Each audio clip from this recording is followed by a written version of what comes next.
নিয়োগ বাণিজ্য টেন্ডার ছাড়াই বন্ধুকে ঠিকাদারি কাজ পাইয়ে দেয়া সহ সম্প্রতি ৭৬ জনের নিয়োগে স্বজনপ্রীতির অভিযোগ উঠেছে জাতীয় গৃহায়ণ কর্তৃপক্ষ সদস্য আলমগীর হোসাইনের বিরুদ্ধে।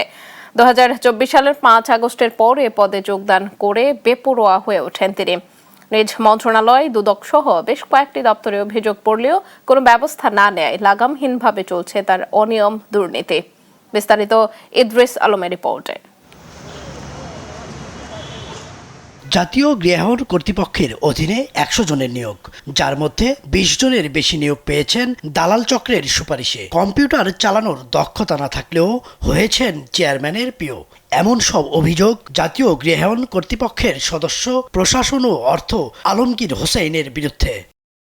শুধু তাই নয়, সিন্ডিকেটের সদস্য ফুয়াদকে দিয়ে মব তৈরি করে যে কাউকে হেনস্থা করার মতো অভিযোগ রয়েছে তার বিরুদ্ধে। আমরা নিজেরাও নিয়োগের অ্যাপ্লাই করছি, কিন্তু কখনো টাকা ছাড়া এখানে অ্যাপ্লাই করতে। এখানে একটা সিন্ডিকেট আছে, এই সিন্ডিকেটের মাধ্যমে এই চাকরির নিয়োগ বাণিজ্য এইটা পুরোটাই দালাল চক্কর আছে।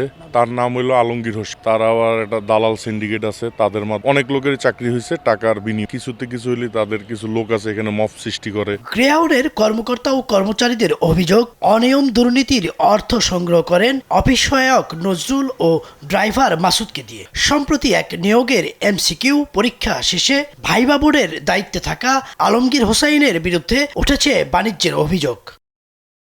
আলমগীর হোসেন যিনি আছেন আর কি অ্যাডমিন স্যার, ওনার পাশে আশেপাশে অনেকেই আছেন যে নিয়োগ বাণিজ্যের সাথে জড়িত ছিল। ওনার মাধ্যমে এটা করা হয়েছে, এটা অন্য কারোর মাধ্যমে করা হয় না। কারণ যেহেতু নিয়োগটা উনিই দিচ্ছেন, বিভিন্ন রেটে এরকমভাবে চাকরি হচ্ছে, যে কারণে আমরা পাচ্ছি। এটার কারণে সাধারণ মানুষ এই চাকরি চিন্তাও করতে পারতেছে। এমন সব অভিযোগের বিষয়ে জানতে চাইলে ক্যামেরায় কথা বলতে রাজি হননি তিনি। অকপটে সব অভিযোগ অস্বীকার করে নিজের সাফাই গাইলেন আলমগীর হোসেন। বিষয় হচ্ছে যে আপনার স্রোতের বাইরে গিয়ে কাজ করলে তাদের সাথে হিচিং হয়।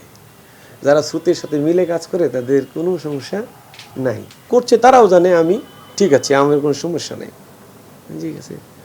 তো এই কারণে ওরা এগুলো করে আসলে কিছু লাভ হয় নাই, আলটিমেটলি কোনো লাভ হয় নাই।